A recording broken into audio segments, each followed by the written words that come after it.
बुलढाण्यातून एक अतिशय धक्कादायक बातमी समोर येते आणि ही बातमी तुम्हाला हादरवणारी आहे।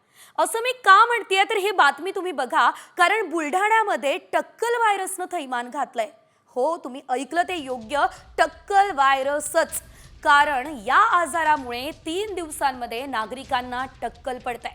बुलढाण्यातल्या बोंडगाव, कालवड आणि हिंगणा या गावात या टक्कल व्हायरसने थैमान घातलेलं आहे।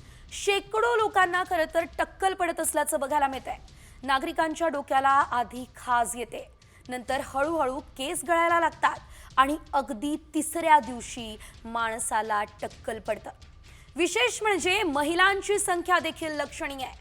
शॅम्पू वापरल्यानं लोकांना टक्कल पडत असल्याचा दावा काही डॉक्टर्स करतायत। मात्र शॅम्पू न वापरणाऱ्या लोकांचेही केस जात आहेत आणि त्यामुळे एकच खळबळ सध्या उडाली असल्याचं पाहायला मिळत आहे।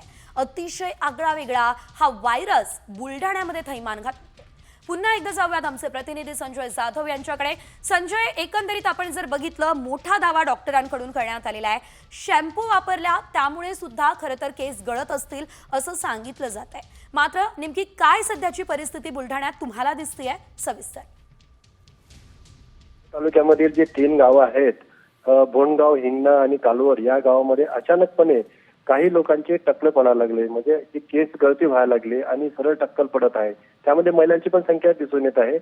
या संदर्भामध्ये आरोग्य विभागाकडे काही लोकांनी धाव घेतली। त्यामध्ये काही स्किन डॉक्टर जे आहेत, स्किन तज्ञ, त्या डॉक्टरांनी असं सांगितलं की तुम्ही शॅम्पू वापरल्यामुळे हे होऊ शकते किंवा याच्यामुळे झालं असेल।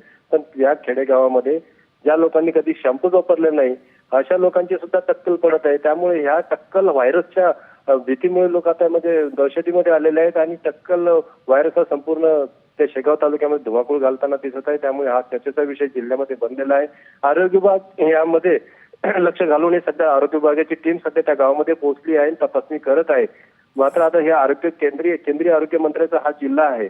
यामध्ये प्रतापराव जाधव जे केंद्रीय आरोग्य मंत्री यांनी सुद्धा ताबडतोब सूचना दिलेल्या आहेत जिल्हा प्रशासनाला की या संदर्भात तात्काळ त्या गावामध्ये जाऊन ते सर्व्हे करा आणि कशामुळे होत आहे हे त्याचे जे सॅम्पल आहेत ते ताबडतोब घ्या आणि त्याचे खुलासा करा, असं त्यांनी सूचना सुद्धा केलेल्या आहेत। यामुळे आता व्हायरस टक्कल जो ज्या गावामध्ये धुमाकूळ घालताय त्यामुळे लोकांमध्ये दहशत पसरलेली आहे।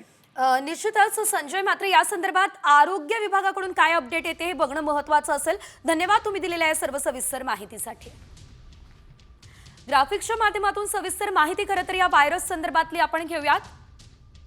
बुलढाण्याच्या बोंडगाव, कालवड आणि हिंगणा या ठिकाणी टक्कल व्हायरसचं थैमान पाहायला मिळतंय। आधी डोक्याला खाज येतेय, केसांची गळती होतीये आणि तिसऱ्या दिवशी अगदी टक्कल पडतंय। शेकडो नागरिकांना केस गळती झाली आहे। महिलांची संख्या सुद्धा यामध्ये लक्षणीय आहे। शॅम्पू वापरल्यानं टक्कल पडत असल्याचा काही डॉक्टर्सनी दावा केला। मात्र शॅम्पू न वापरणाऱ्यांना सुद्धा टक्कल पडतंय आणि त्यामुळे एकच खळबळ खरं तर या ठिकाणी उडाली असल्याचं पाहायला मिळतंय। बुलढाण्याच्या बोंडगाव, कालवड आणि हिंगणा या ठिकाणीच हा प्रकार समोर येतोय। त्यामुळे आता यामागचं कारण काय हे बघणं महत्त्वाचं असेल।